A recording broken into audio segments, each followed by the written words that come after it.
Sí, bon dia. Continuarem en el punt 5, que és una proposta de resolució conjunta.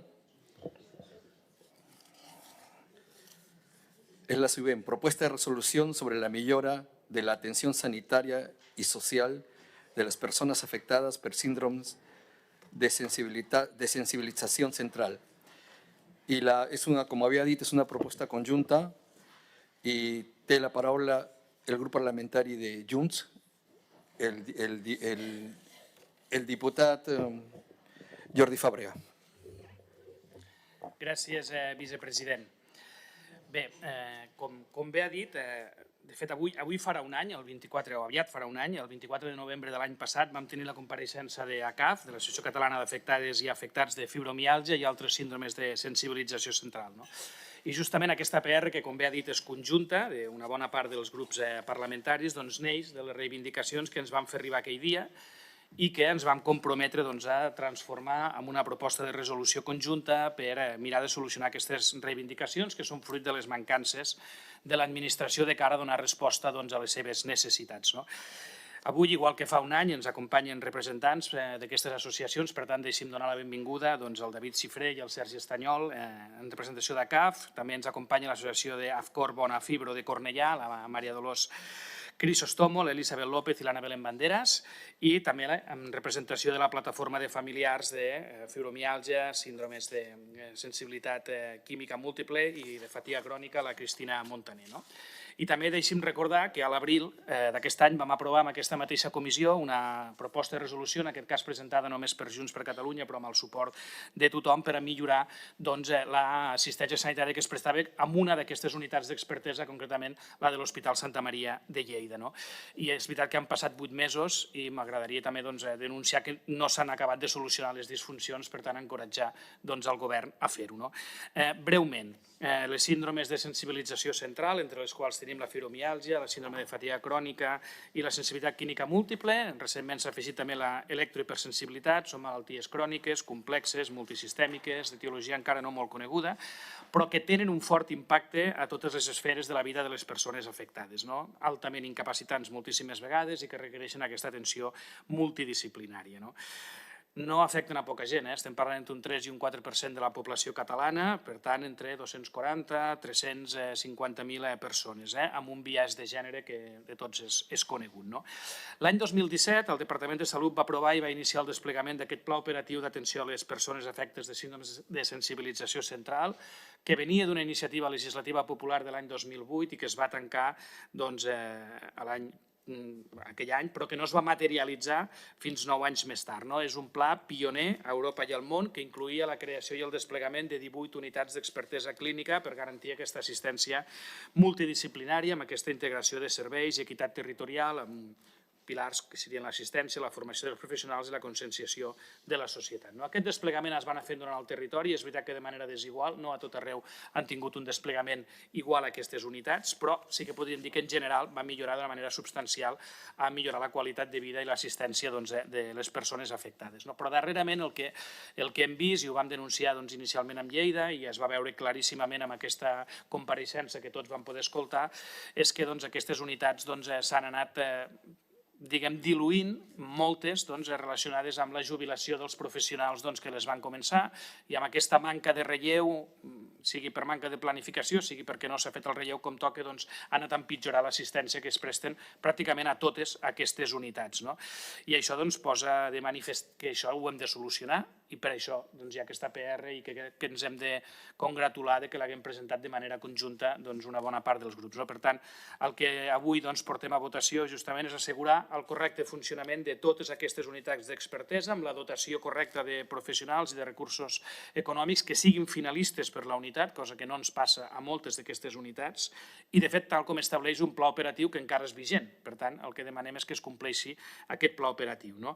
També assegurar que se celebrin les reunions de comissió de seguiment del pla, com marca el propi pla, i que no a tot arreu estan seguint, per tant això és important que es faci, i al mateix temps també impulsar la recerca, la formació, la divulgació, finançar estudis, finançar cursos, finançar materials divulgatius i campanyes de conscienciació i sensibilització social, promovent la formació continuada dels professionals perquè continua sent una malaltia que no té la suficient formació dels professionals sanitaris, però també els coneixements de tota la població general. Per tant, aquesta és la proposta i gràcies per poder-la defensar. Moltes gràcies, diputat Fàbrega. Donem la benvinguda també a totes les persones que estan en aquest punt de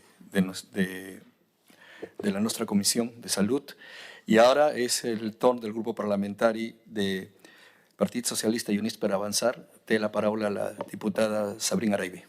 Gràcies, vicepresident. Primer de tot, donar la benvinguda als representants de les entitats i les plataformes que ens acompanyen. I avui tenim l'oportunitat de posar el focus en un col·lectiu de persones que sovint se senten invisibles i que pateixen malalties complexes de causa encara poc coneguda, però amb un impacte profund en totes les dimensions de la seva vida, a nivell laboral, familiar, emocional i social.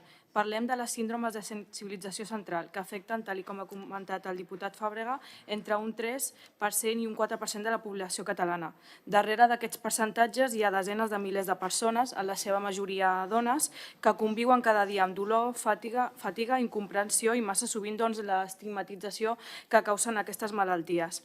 Per això, tots els grups parlamentaris hem volgut presentar conjuntament aquesta proposta de resolució i ho fem amb una voluntat compartida, millorar l'atenció sanitària i social a aquestes persones, garantir la igualtat territorial en l'accés a les unitats d'expertesa, reforçar la formació dels professionals i donar un nou impuls al pla operatiu que es va aprovar l'any 2017. Aquest pla, en el seu moment, va ser pioner a nivell europeu, però sabem que el seu desplegament, malauradament, ha estat desigual i que algunes unitats han vist com s'afablia el seu funcionament per manca de relleu professional o de recursos. I considerem que en aquesta proposta de resolució conjunta el que demanem és de justícia, que és assegurar el correcte funcionament arreu de tot el país, dotar els equips dels mitjans necessaris i garantir un seguiment efectiu a través de la Comissió de Seguiment del Pla. També proposem reforçar la recerca i la formació, treballant colze a colze amb les associacions de pacients i amb els professionals que cada dia hi dediquen molt d'esforç i compromís, i perquè només des del coneixement, la formació i la sensibilització social podrem combatre l'estigma i millorar la qualitat de vida de les persones. Considerem que aquesta proposta és sobretot un compromís per part de tots els grups parlamentaris que l'hem signat amb les persones que conviviu cada dia amb aquestes malalties. Moltíssimes gràcies. Moltes gràcies, diputada Araivi. I ara és el torn de paraula del grup parlamentari d'Esquerra Republicana i té la paraula el diputat Carles Campuzano. Gràcies, senyor president. Efectivament, el conjunt de grups parlamentaris d'aquesta comissió, pràcticament tots, hem presentat aquesta proposta de resolució que pretén instar el govern a millorar l'atenció sanitària i social de les persones afectades per síndromes de sensibilització central. Donem també benvinguda a les entitats que ens acompanyen, perquè en aquesta causa els malalts de fibromialgia singularment han hagut de batallar molt durant dècades per aconseguir sensibilització, polítiques específiques adreçades i reconeixement d'una evidència que fins i tot és l'existència de la malaltia. Jo recordo que fa les primeres vegades que en anteriors vides meves vaig tindre l'ocasió d'aproximar-me a aquesta demanda, tothom teníem una mirada des del prejudici respecte al que ens estaven plantejant les persones que patien aquest tipus de situacions. Avui estem en un altre escenari. El Parlament també ha anat fent la feina al llarg dels seus anys. A l'exposició de motius d'aquesta proposta de resolució, recordem que els anys 2007 i 2008 el Parlament ja va entomar aquesta qüestió. El govern va tardar en desplegar les corresponents polítiques. L'any 2017, i ho recordava molt bé el senyor Fàbrega, el Departament de Salut ja es va posar les piles, va posar en marxa un pla pioner en el conjunt d'Europa. Aquest pla ha donat resposta a una part d'aquesta problemàtica, però és cert també que avui en el 2025 continuem tenint-hi problemes, alguns derivats també de la posta en marxa d'aquest pla del Departament de Salut, amb la jubilació dels professionals que el van entomar, però també alguns problemes que continuen existint. Hi ha un de rellevant, que és justament també el biaix de gènere en un sentit contrari del que habitualment tenim, que és aquesta, segurament, infravaloració de l'afectació a homes que pateixen aquest tipus de situacions. Crec que també val la pena que posem el focus en aquesta qüestió i donem la benvinguda als homes que ens acompanyen avui en aquesta sessió, el senyor Xifra i Estanyol. Sempre hem vinculat aquesta qüestió a l'àmbit de les senyores i val la pena que també posem el focus en aquest àmbit. I en aquest sentit, la proposta de resolució, la coneixen vostès perfectament, insta el govern a reforçar i actualitzar els programes que tenim en aquesta matèria, especialment aquestes unitats d'expertesa que continuïn funcionant i que arribin al conjunt del país. En aquesta matèria tenim un problema també d'accessibilitat que hem de ser capaços de resoldre. Hi ha també la necessitat que la comissió de seguiment del pla que existeix es reuneixi.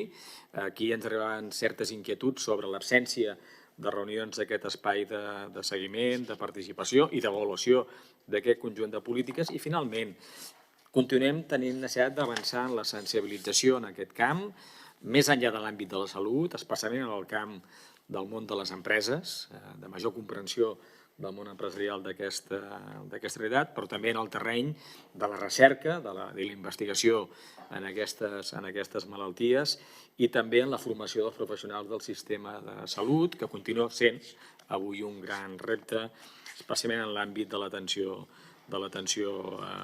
primària.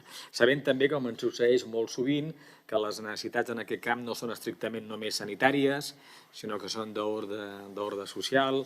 La creació de l'Agència d'Atenció Integrada Social i Sanitària, que aprovarem de manera definitiva la setmana que ve en el ple d'aquest Parlament, també haurà de posar el focus en aquest tipus de malalties que sovint tenen conseqüències invalidants, que per tant tenen també una dimensió social que no es pot obviar.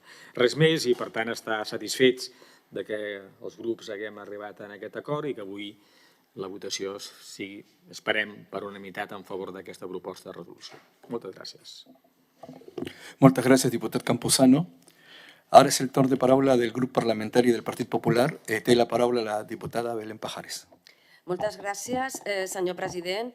Primer de tot, saludar les persones que ens acompanyeu en aquesta comissió i que representen les plataformes i associacions de pacients i familiars.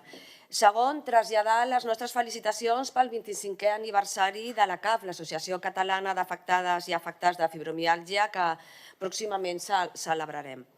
Avui debatem sobre una proposta sobre l'atenció de les malalties que es recullen sota el títol Els síndromes de sensibilització central, amb 3 punts essencials pel desenvolupament i la gestió de l'atenció d'aquestes malalties. Un dels aspectes més importants és l'equitat territorial, perquè hi ha zones on les unitats no compten amb prou professionals. Tal com s'explica en la proposta, els uns professionals que van ser pioners i impulsors de les unitats especialitzades, ara unitats d'expertesa, s'han jubilat i aquestes places no han estat cobertes de manera adequada. Pensem que cal buscar fórmules per fidelitzar les places ocupades en l'actualitat, sobretot per incentivar aquell entusiasme en què van ser posades en marxa les unitats. Tenim l'exemple a l'Hospital del Vall d'Hebron, on la unitat està funcionant molt bé gràcies a la feina ben coordinada dels diversos professionals, però on les places no estan garantides.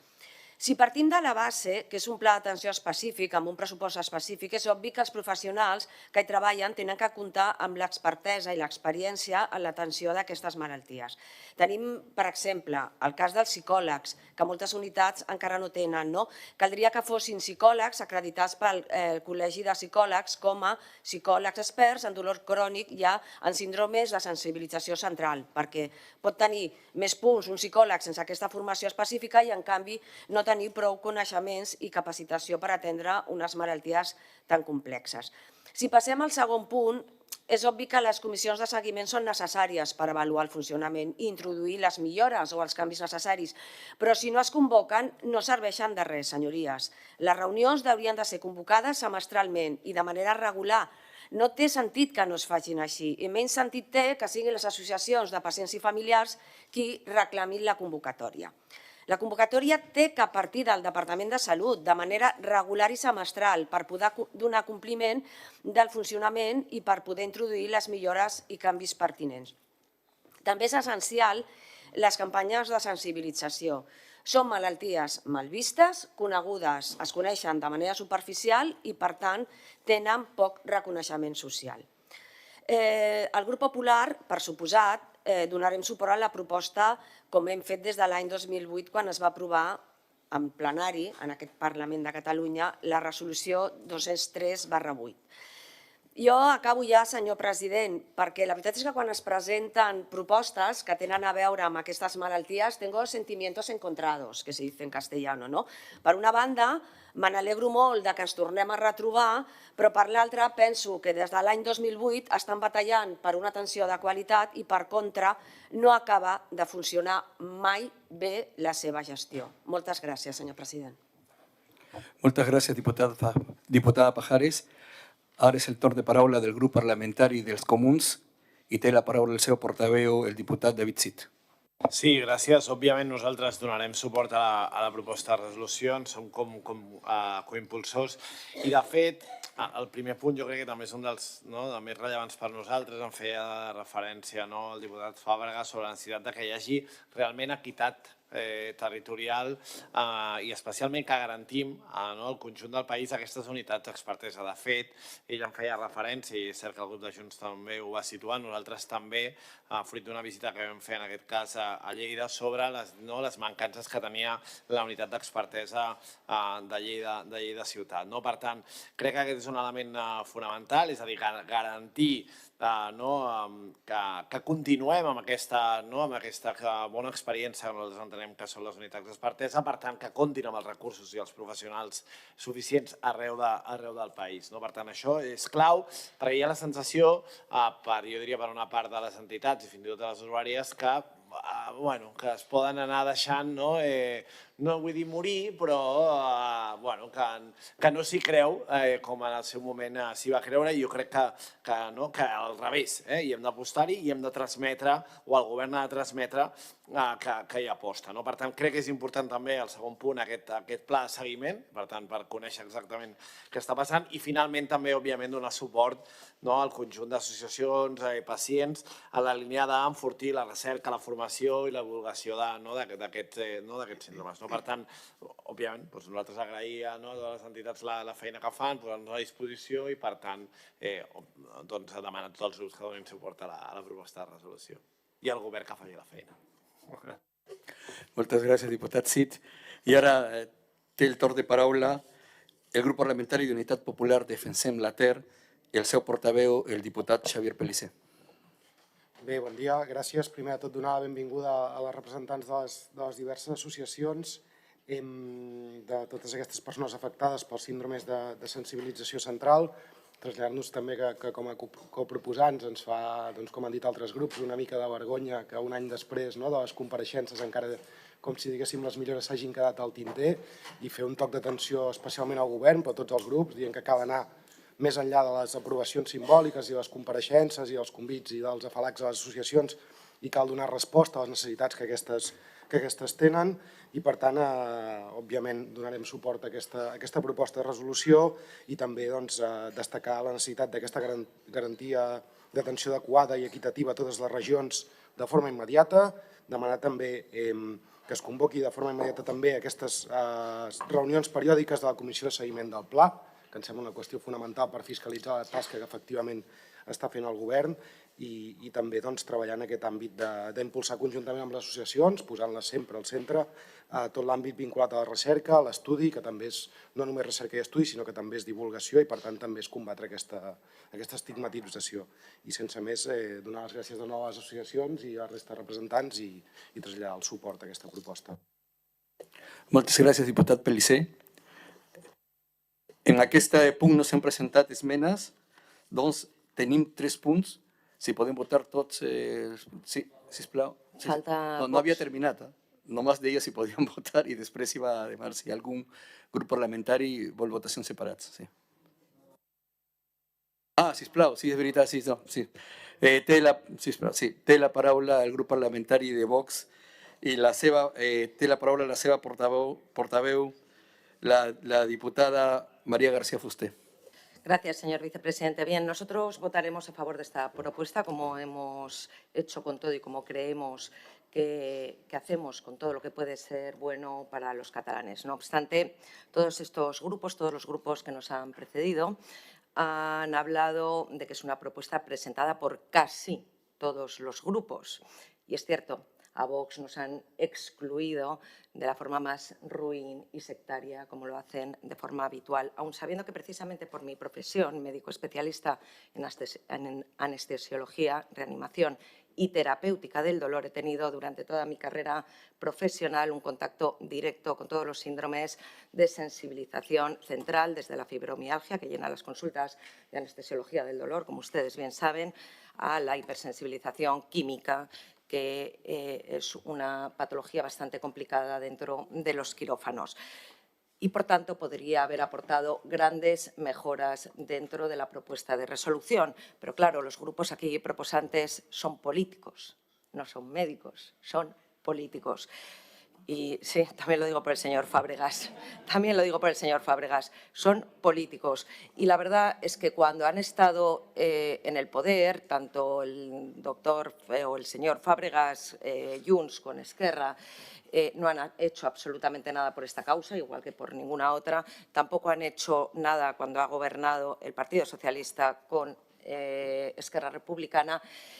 Tampoco han hecho nada la pasada legislatura y tampoco lo harán esta legislatura, porque lo cierto es que queda súper demostrado que todo esto y las personas importan poco aquí.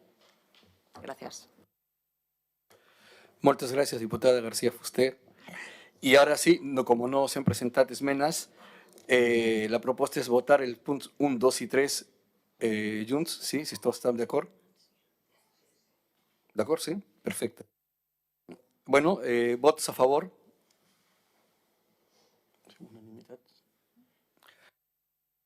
Se aprueba por unanimitat. Moltes gràcies.